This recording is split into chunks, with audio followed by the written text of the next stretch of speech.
Merhabalar, kanalıma hoş geldiniz. Bugün sizlerle bir dikdörtgen taban çalışacağız. Biliyorum daha önce dikdörtgen taban videom vardı.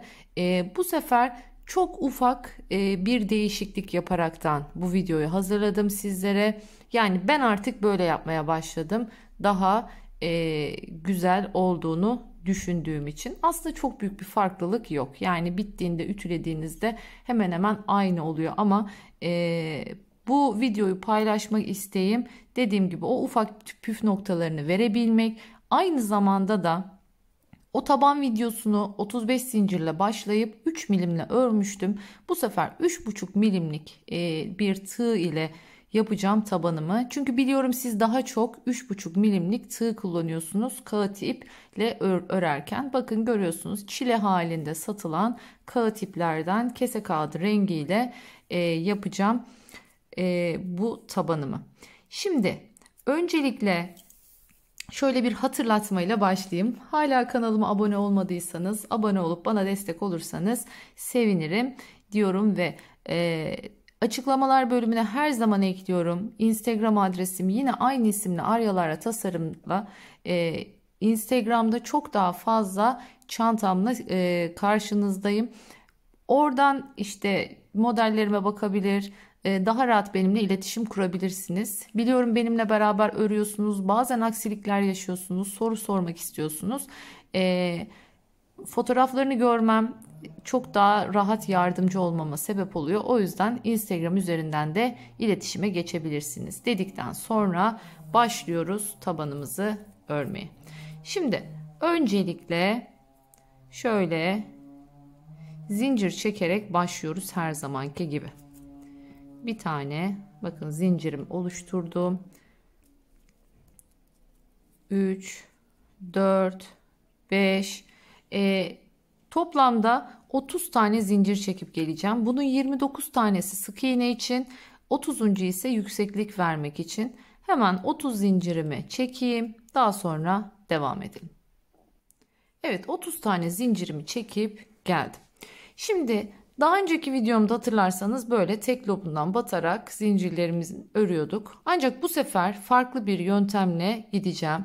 Zincirlerimizi çevirdiğimizdeki şu arkadaki üçlü görüntü var, bakın 1 2 3. Bunun tam ortasındaki kısımlara giriyorum ve sık iğnelerimi buraya yapıyorum. Şimdi bu ne sağlayacak? Evet, normale göre daha zor buraya arkaya batmak. Ama bunun şöyle bir avantajı var. Karşı tarafa geçtiğimizde karşı tarafın sık iğnelerini yaparken biliyorsunuz tam orta noktada bir delik oluşuyor. Yani çok dikkat çekici değil ama hatta bazıları orayı ilmek kaydırmayla falan kapatıyor. Bu deliğin olmasını engelliyor bu yöntem. Evet, bu şekilde arkadaki orta loblara bataraktan sıra sonuna kadar gideceğim. Yani toplamda 29 tane sık iğnem olmuş olacak. Bu yaptığım taban ölçüsü, yani 29 santimlik 29 zincir başlamalı bu tabanı benim aynı zamanda torba çantalarımda da çok kullandığım bir büyüklük. Torba çantalarınızda ya da sırt çantalarınızda bunu birebir uygulayabilirsiniz. Bu ölçeği, yani bu zinciri kullanabilirsiniz. Bu videoda aynı zamanda ne bulacaksınız? Bu videoda istediğiniz boyda bir büyüklükte bir taban hazırlamak istediğinizde, ya kaç zincirle başlamam gerekiyor acaba diye düşünüyorsunuz ya da bazen soruyorsunuz, kaç zincirle başlamalıyım, daha küçük yapmak istiyorum ya da daha büyük yapmak istiyorum diye. Nasıl hesaplama yapacağınızı da öğreteceğim size bu videoda. Bu sayede istediğiniz çantaya, istediğiniz ende ya da boyda taban yapabileceksiniz. Çok kolay bir yöntem paylaşacağım sizlerle. Bakın bu şekilde gidiyoruz. Tabanda bu yöntemle yaptığımızda görüyorsunuz şu VV, yani ilmek kaydırma gibi şu görüntüyü, temiz bir taban elde etmiş oluyoruz bu sayede. Bu şekilde. Yani normalde düz bir örnek kullanacak olduğunuzda da bu şekilde başlarsanız tabanınız bu şekilde düzgün, muntazam olacaktır. Şimdi ben sıra sonuna kadar sık iğnelerimi yapıp geliyorum. Evet, geldim şimdi sıra sonuna. Sıra sonundaki bakın son zincirin içine de bir tane yaptım. Şimdi bu yaptığım sık iğneye bir tane ilmek tutturucu koyuyorum. Bakın size fikir olsun diye bugün ataçla çalışıyorum. İlmek tutturucusu almanıza gerek yok. Bu şekilde ataçları da kullanabilirsiniz. Hemen aynı deliğin içine bakın bir tane daha yapıyorum. Aynı deliğin içine son olarak üçüncüyü de yapıyorum. Bakın toplamda aynı delikte 1, 2, 3 tane sık iğnem oldu bu şekilde. Aynı şekilde şimdi üçüncüsüne de birincisine takmıştım. Üçüncüsüne de takıyorum. Sıfırdan hiç bilmeyenlerin bile çok rahat yapabileceği şekilde anlatacağım bu sefer. Diğerinde ilmek tutturucu falan kullanmamıştım. Şimdi bakın artık geldik. Şu köşeyi dönmüş olduk üçlüyle. Şimdi her sık iğnenin karşısında bir sık iğne olacak biliyorsunuz. Bakın burada artık ikili, hani şurada biraz önce demiştik ya VV diye. Bu V'lere giriyoruz artık. Bakın şu şekilde giriyoruz. İpimi de arada götürüyorum.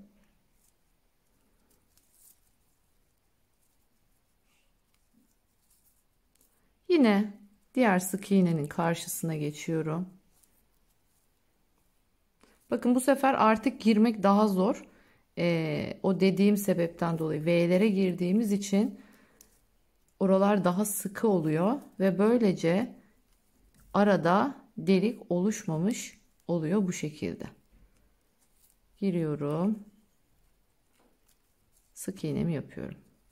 Her sık iğnenin karşısına yine bir tane sık iğne olacak şekilde gidiyorum. Bakın kastettiğimiz şu. Görüyorsunuz göbek birbirine yapışık bir şekilde gidiyor. Arada delik oluşmuyor bu şekilde, bu sayede. Şimdi sıra sonuna kadar gidelim. Bakın ilk sık iğnemi yaptığım, şöyle göstereyim. İlk sık iğnemi yaptığım yere de bir işaretleyici koydum. Bakın ilk sık iğnenin yapıldığı delik burası. Buraya da işaretleyici koydum. Çünkü dönüp geldiğimde buraya ne yapacağım? Şu aynı buradaki gibi 3 tane sık iğnemi yapacağım. Buraya kadar gelelim. Daha sonra bu köşeden devam edelim. Şimdi geldik. Bakın işaretleyici koyduğumuz son yere. Artık buradan dönüşü yapacağız. Çıkarttım. Giriyorum buraya.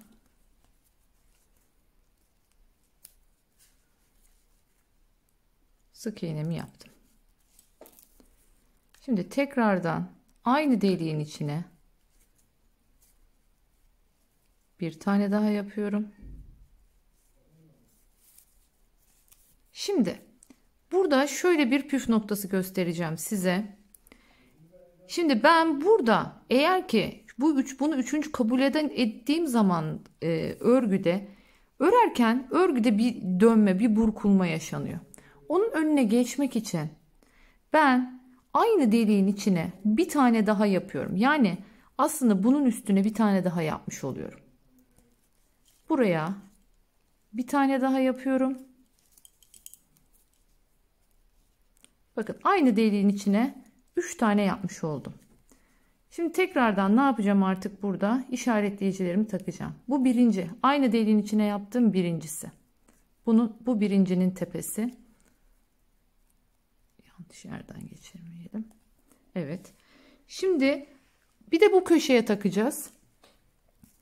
Bu da aynı deliğin içindeki üçüncüsü.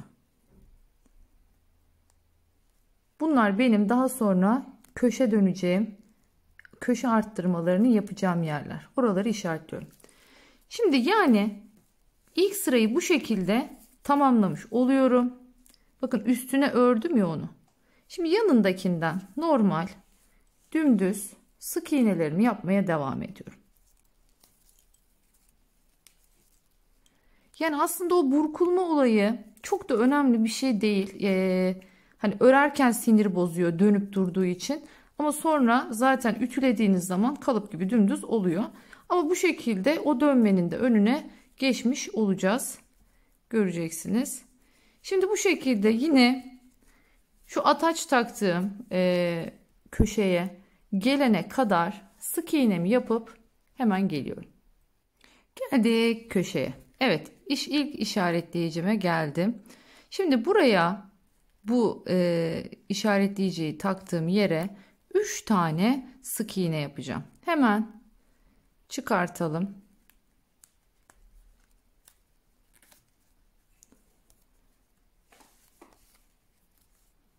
Evet.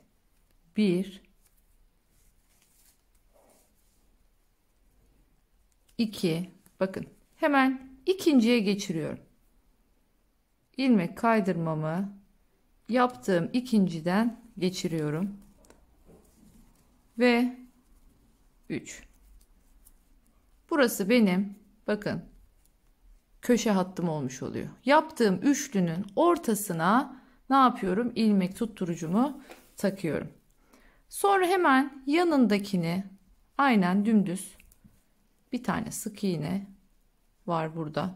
Üzerine yine bir sık iğnemi yapıyorum. Şimdi geldik diğer köşeye. Aynı şekilde buraya yine 3 tane sık iğne yapıyorum. Bakın ikinciye yine ne yapıyorum? İlmek tutturucumu takıyorum. Çünkü ikinci buradaki benim neyim olmuş oluyor? Köşem olmuş oluyor. Ve 3. Aslında bu üçlünün mantığı şu şekilde anlatayım. Bu üçlünün bir tanesi bu kenar için, bir tanesi bu kenar için, ortadaki de tam köşe için yapılmış oluyor. Aynı şekilde bakın burada da şu bir tanesi bu kenar için, bir tanesi karşı diğer kenar için, bu da tam köşeyi oluşturmuş oluyor. Şimdi aynen devam ediyorum. Her sık iğnenin üzerine bir sık iğne olacak şekilde gideceğim karşı tarafa kadar. Bakın bu şimdi ne yapıyoruz? Karşıya gidiyoruz. Aynı şekilde karşıya geldiğimizde de hep bundan sonra ataş taktığımız yerlere üçer tane yapacağız. 3 tane buraya, 3 tane buraya. Sonra dönüp dolaşacağız, geleceğiz. Bakın yine ortalara ataç takıyoruz biliyorsunuz. Her ataç taktığım yere üçer tane sık iğne yapacağım ve yine atacımı o 3 tanenin ortasındaki ikinciye takacağım. Mantık hep bu şekilde. Yine buraya gelelim. Burada tekrardan göstereyim. Evet, geldim köşeye. İşaretleyicimi çıkartıyorum. Şimdi buraya 3 tane sık iğne yapıyorum. Birincisi, ikincisi, ne yapıyorum? Hemen ikinciye taktım. Unutmuyoruz. Hemen ikinciye taktım. Hemen aynı deliğe üçüncüyü de yaptım. Yanda bir tane boş bir tane var görüyorsunuz. Onu aynen ördüm. Şimdi geldim diğer ataş taktığım yere. Şimdi buraya 3 tane. 1 2 ve 3. Yine ne yaptım? İkinciye takıyorum.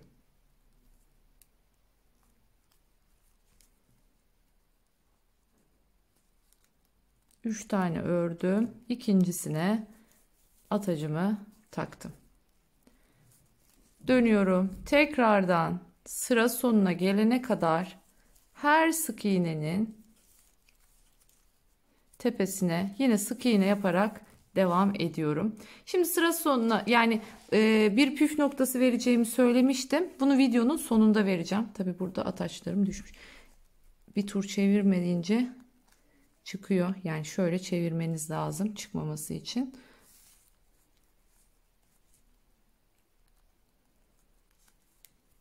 Bu şekilde yeni başlayan tabii ki de Sürekli ördüğünüz zaman biliyorsunuz artık. Çünkü köşedeki üçlü belli.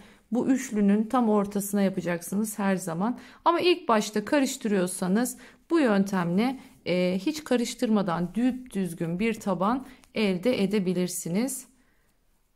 Bakın gayet güzel gidiyor. Bu şekilde sıra sonuna kadar gelelim. Son kez bu tarafta tekrardan göstereceğim. Son kez tekrar göstereceğim. Ondan sonra istediğim büyüklüğe gelene kadar hep aynı yöntemle gideceğiz. Zaten spiral döndüğümüz için hiçbir değişiklik yok. Tam şu köşelerdeki orta noktaya ataç taktığımız yerlere üçer tane sık iğnemizi yapacağız ve o üçlünün ortasındaki yani ikinci sık iğneye her zaman atacımızı yani ilmek tutturucumuzu ip bağlayın. Fark etmez, ne yapmak isterseniz yapabilirsiniz. Tutturacağız. Bu şekilde istediğimiz büyüklüğe gelene kadar öreceğiz tabanımızı. Evet, sıra sonuna kadar geleyim. Son kez bu köşeyi gösterelim. Ondan sonra devam edeceğiz. Evet, geldik. Bakın yine sıra sonuna işaretleyicimizi koyduğumuz yere geldik. Şimdi çıkartıyorum tekrardan. Buraya işaretleyicimin olduğu yere tam 3 tane. Bakın aynı deliğin içine görüyorsunuz. Tam 3 tane sık iğnemi yapıyorum. Yine ortasındakine bu şekilde yani ikinci olana ilmek tutturucumuzu takıyoruz. Devam ediyorum. Bu sefer arada artık 3 tane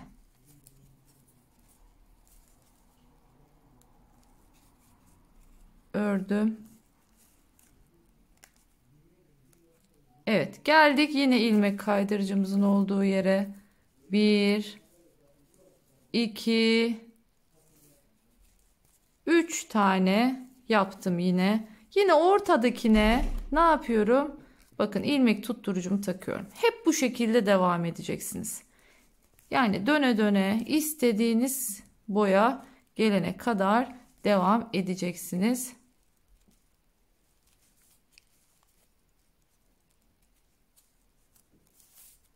Gayet düzgün bir şekilde gidiyor. Görüyorsunuz ortada herhangi bir şekilde de arada bir boşluğumuz olmamış oldu bu şekilde. Dönüşler gayet düzgün. Burası da aynı şekilde bakın. Burası da aynı şekilde. Hiçbir şekilde kıvrılma, dönme yok bu yöntemle dediğim gibi. Evet, ben bitiriyorum. Bitirdikten sonra geleceğim. Artık bahsettiğim püf noktasını size göstereceğim, söyleyeceğim. Yani hesaplama çok kolay hesaplıyoruz. Nasıl hesaplayacağız? Hemen onu anlatacağım ve videomuzu tamamlayacağız. Evet, taban videomuzun sonuna geldik artık. Bakın nerede bitiriyoruz tam olarak gösteriyorum. İlk başladığımız başlangıçtaki ilk başlangıç yaptığımız yerdeyiz.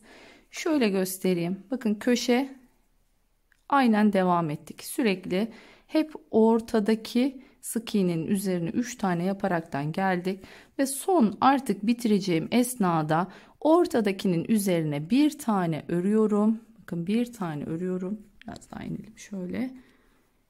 Bir tane daha örüyorum. Artık arttırma yapmıyorum. Burada örgümü bitiriyorum. Şöyle kestim ipimi. İpimi çıkartıyorum.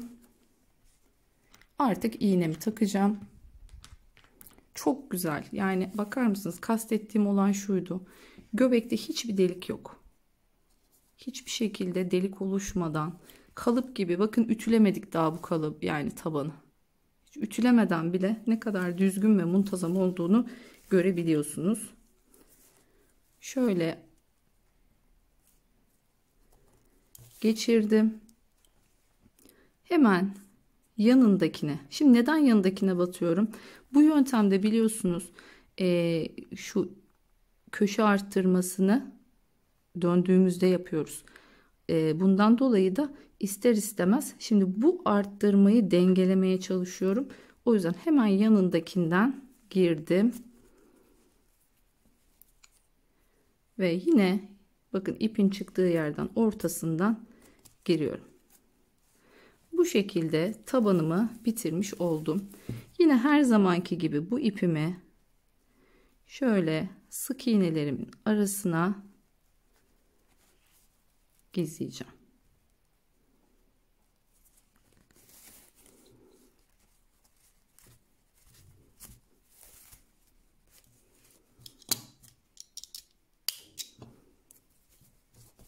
Bunu da çıkartalım artık.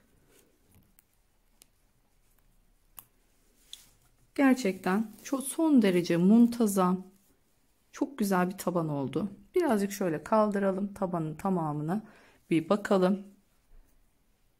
Görüyorsunuz, düzgün, kalıp gibi bir taban. Hiçbir dönme yapmadı, burkulma yapmadı. Şöyle söyleyeyim. Bu şekilde ördüğünüzde benim gibi 27'ye 13'lük bir tabanınız olur. Hemen kaç sıra ördüğümü tekrardan söylüyorum. 1, 2, 3, 4, 5, 6, 7, 8, 9, 10, 11, 12 sıra örmüşüm. Burada dikkat etmeniz gereken nokta şu. Mutlaka ve mutlaka 12, 12, 12, 12 yani her yeri 12 tamamlamanız gerekiyor. 12'şer sırayı ördüm. Bakın köşede her zamanki gibi çantamı tamamladım. Biliyorsunuz ben çantalarımı yapmaya hep kenardan başlarım. Kenar ortadan başlarım. O yüzden köşede tabanı bitiriyorum. Sonrasında kenar ortadan tekrardan örgümü örmeye, üzerine örneğimi koymaya başlıyorum. Çok ideal bir torba çanta tabanıdır bu. Torba çantalarınızı yaparken bu taban videosunu kullanabilir. Direkt bunun üzerinden örmeye başlayabilirsiniz diyorum. Evet, şimdi bahsettiğim püf noktasına geldik. Bakın kastettiğim olay şu. Diyelim ki bunu bir taban olarak düşündüğümüzde biraz önce ördüğümüz tabanın ölçülerini yaptım mesela burada. 27 santimdi uzunluğu, 13 santimdi enimiz. Hesaplama şu şekilde oluyor. Bakın 27'den 13'ü çıkarttığımda şu başlangıçtaki ilk ördüğüm sık iğne var ya, onun uzunluğunu elde etmiş oluyorum. Yani ne demek oluyor bu? Diyelim ki 30'a 15 bir taban yapmak istiyorsunuz. O zaman ne yapacaksınız? Şu başlangıcı 30 eksi 15, burayı 15 tutacaksınız. Diyelim ki 30'a 10 bir taban yapmak istiyorsunuz. O zaman uzun kenarı mesela diyelim ki 30, burası 10 olacak. 30'dan 10'u çıkartacaksınız. Şu başlangıç sık iğneniz, bakın zinciriniz demiyorum. Çünkü zincir uzunluğuyla sık iğne uzunluğu farklıdır. Şu başlangıç sık iğnenizin 20 santim olması lazım. Bunu nasıl hesaplayabilirsiniz? Herhangi ördüğünüz bir sık iğne neyse artık onu sayın mesela. Sizin 20 santiminize kaç sık iğne düşüyor? Onu hesaplayın. Ona göre o kadar zincir çekmeniz gerekiyor. Mesela benim başlangıçta biliyorsunuz 29 tane sık iğne yaptık. Benim 29 sık iğnem 14 santime karşılık geliyordu. O yüzden ben 29 zincirle başladım. Bu şekilde istediğiniz büyüklükte, istediğiniz hesaplamayla başlangıç zincir sayınızı bulabilir, hesaplayabilirsiniz diyorum. Bu püf noktasında buradan vermiş olayım. Buraya kadar beni izlediyseniz çok teşekkür ediyorum. Kendinize çok iyi bakın. Bir başka videoda çok daha güzel çanta videolarında buluşmak dileğiyle diyorum. Kanalıma hala abone olmadıysanız abone olup bana destek olursanız da mutlu olurum. Biliyorsunuz abonelikler tamamen ücretsiz. Görüşmek üzere. Hoşça kalın.